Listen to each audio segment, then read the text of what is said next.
Hello garden lovers everywhere. I want to briefly talk about my plans for 2020 in the Harris garden, sun garden in the backyard. So as you can see here, everything's pretty messy. It's a really nice day here in early April, but it's not going to be too nice for the next week or so. So anyways, now I do have some mints and some perennials here, but what I'm going to be doing is transplanting them.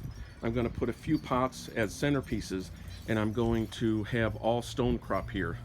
The reason is this is like the one strip that gets enough sun in the late summer. I've had it somewhere else, the stone crop, and it just did not flower much. So we're gonna have to redo this area.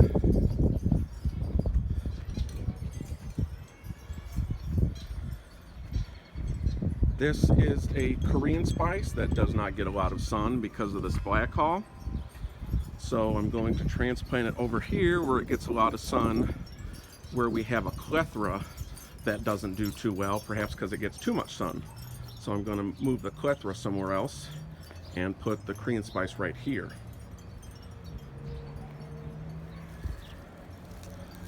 This thing here I'm completely taking out, and I'm going to replace it with some retaining wall blocks and have it sort of oval shaped. So I'm going to completely redo this here. Then I'm going to have a big pot in the middle and a raised area in the middle, and then a lower area all around it. There might be a mix of some perennials. Since this is connected to the ground, you could put perennials here because it won't freeze over from being in a pot. But mostly annuals. And I'm going to probably put some mint along the edges. This edge here, these are the stone crops that aren't doing well because by the time they need a lot of sun and flower, we got this big tree here in the neighbor's yard, and it shades, I mean, pretty much like all the way to over here. So summer flowers are okay because they're pretty much done flowering by the time it gets a lot of shade. So mint would be perfect. And then maybe lavender on the other side, right along the border here. One thing I want to say about my black haw that I'm really happy about this year is last year it did not get very many flowers, and I was concerned about it, and I had figured it's because, well, you need 2 black haws, right? So what I found out is they will flower well, but they only fruit well if there's another cross-pollination. But it's possible that my black haw was spending all of its energy strengthening its roots last year. So, I mean, they haven't bloomed yet, but you can see all these little flower buds all over this tree. So I'm really excited. Like it was very sparsely flowered last year, and they seem to be everywhere this year, so I'm so happy about that. As far as around here, one thing I'm going to do is I bought Echinopsis retro, I think a year or 2 years ago, and it didn't do well because it got smothered, so it didn't get any sun.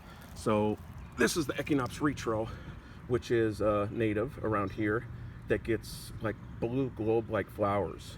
It's like a very weedy flower. I mean, if you look at it, actually kind of looks like a weed here in the springtime. So anything that grows around it, I'm just going to pull it because I want this thing to get big and healthy. So anything that's blocking the sun, I'm going to pull it. I want that thing to get healthy this year. Over here, not a whole lot because I have these bushes starting to grow into each other. We have a spot here where we can put like maybe a Lindara benzoin, which is also known as a spice bush, maybe a couple medium-sized, maybe small trees there.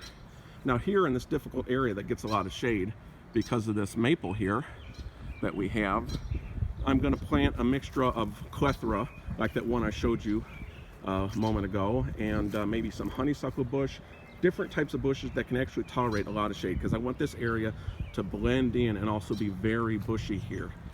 And then maybe in front of those we'll put some let's see, big leaf asters or something like a native flower that can tolerate a lot of shade.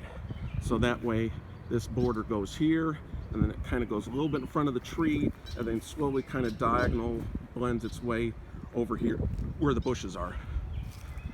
This Forsythia, I think that's how you say it, this one's coming down. It just doesn't get enough flowers.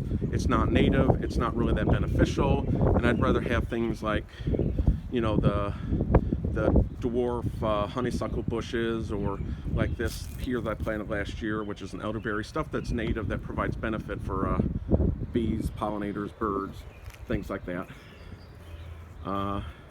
Then around here we got those 3 Russian sage. I'll probably plant some type of flowers that like the sun here, because this is one other small area that gets some sun.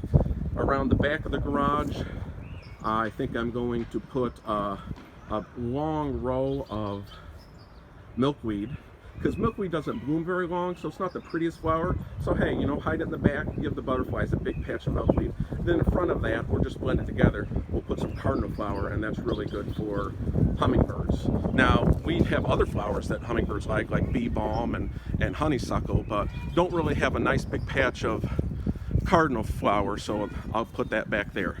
I trimmed the button bush a little bit because I'm actually going to extend this. This is a coral berry. I'm probably going to pull that because I want things like maybe Shasta daisies and some other flowers that can tolerate, you know, maybe part sun.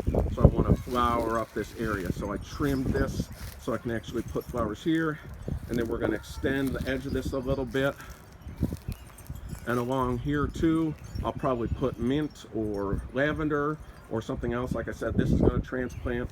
This little ditty viburnum is going to go here in front of that because it needs more sun too. And then we'll put some flowers along this edge here, so you'll have this little thin walking area to come to the garden. The little flowers there, the new raised bed, flower bed there, and flowers along the edge. So that's what I'm going to do. Some changes to the sun garden.